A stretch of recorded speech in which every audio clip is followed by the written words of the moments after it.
पूरी ईमानदारी से मेहनत में लग जाना है। प्री निकालने का जो अचूक मंत्र है, जितना हो सके मोर एंड मोर टाइम आप लोग एमसीक्यू निकालिए।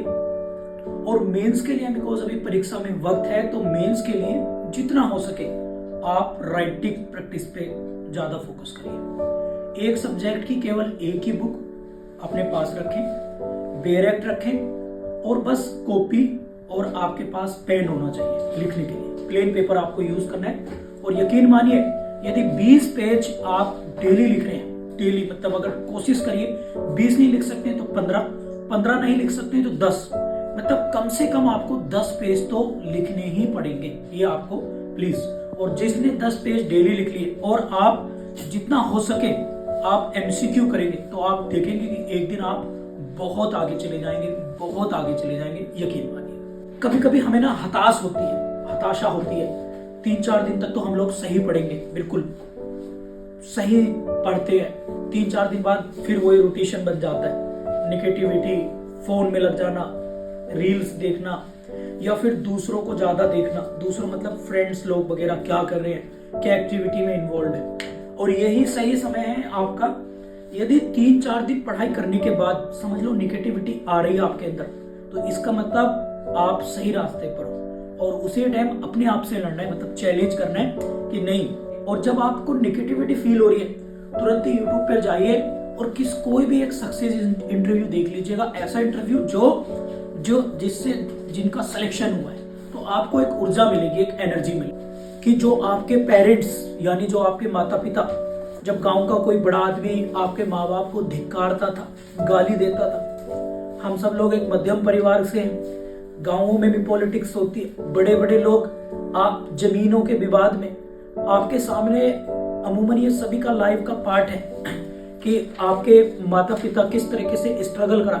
हो सकता है आप में से बहुत सारे बच्चे ऐसे हों जिनके माँ बाप ने स्ट्रगल करा हो, लेकिन आप लोगों को एहसास ना हो, परंतु उनके माता पिता ने तो जरूर किया होगा ना। ऐसा तो है नहीं कि आप कोई किसी विरासत से हैं, राजा महाराजाओं के परिवारों से हैं। आपके दादा दादी ने भी तो संघर्ष करा होगा। सोचिए उस टाइम पे कैसे गेहूं का आटा निकाला जाता था, ठीक है, किस तरीके से काम किया जाता था। और उनका यही रहता था हमेशा कि हमारे बच्चे पढ़ लिख कर आगे आए, हमारे बच्चे पढ़ लें, हमारे बच्चे, अगर हमने गरीबी देखी है तो हमारे बच्चे गरीबी ना देखें। तो वो वक्त आ रहा है प्यारे साथियों। और इस चीज को मीन्स आप में से बहुत सारे बच्चों के दादा दादी इस दुनिया में नहीं होंगे। आप में से बहुत सारे बच्चों के किसी के पिता दुनिया में नहीं होंगे, तो किसी की माँ दुनिया में नहीं होंगे। और अगर किसके हैं तो बहुत अच्छी बात है, यू आर लकी। तो उनके सपने यदि उनके सामने पूरे कर देंगे आप लोग, तो उन्हें जिंदगी में चाहिए क्या था? उन्होंने पूरी जिंदगी आपको अधिकारी ऑफिसर बनने के लिए पूरी प्रार्थना, वो जब भी मंदिर, गुरुद्वारा, मस्जिद कहीं भी गए, किसी भी धार्मिक स्थल पे गए। और गांवों में तो आपको पता ही है बोल कबूल कितनी होती है। बोल कबूल होती है ना कि हे ईश्वर, मैं यहाँ पर फूल चढ़ाऊंगा, यहाँ पर प्रसाद चढ़ाऊंगा, मेरे बच्चे, मेरा पोता पोती मेरे बेटा बेटी ये बन जाए तो हम ऐसे करेंगे। और वो आपके लिए व्रत रखते हैं, उपवास रखते हैं, रमजान रखते हैं, हज करने भी जाते हैं। मैं नाम नहीं बता रहा आप लोगों को एक लड़की का, लेकिन अभी यूपी जुडिशरी में सिलेक्शन हुआ, उनके घर वालों ने मुझे बुलाया और मैं अलीगढ़ गया उनसे मिलने।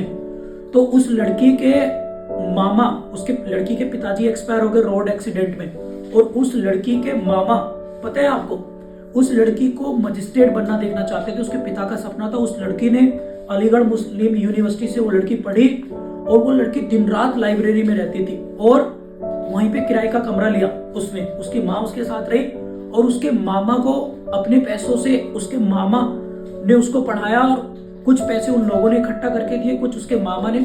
और उस लड़की के लिए वो हज करने गए कि हज करने केवल किस लिए, ताकि हमारी भांजी, हमारी बेटी मजिस्ट्रेट बन जाए, समझ रहे हो। और वो हो भी गया, सत्य हुआ ये बात। तो आप वो संघर्ष है, असली संघर्ष, समझ रहे हो आप लोग। तो इस चीज को प्लीज मैं यही कहना चाहूंगा कि निगेटिविटी आएंगी और ये ह्यूमन नेचर है। हमें लोग क्रिटिसाइज भी करेंगे, हमें लोग परेशान भी करेंगे, हमें लोग बहुत ज्यादा तकलीफ भी देंगे, परंतु कुछ नहीं। पेशेंस क्या है? धैर्य बलवान है, ठीक है। इसके पेशेंस से बड़ा कोई नहीं। चुप रहिए और बस अपने टारगेट पे फोकस रखिएगा।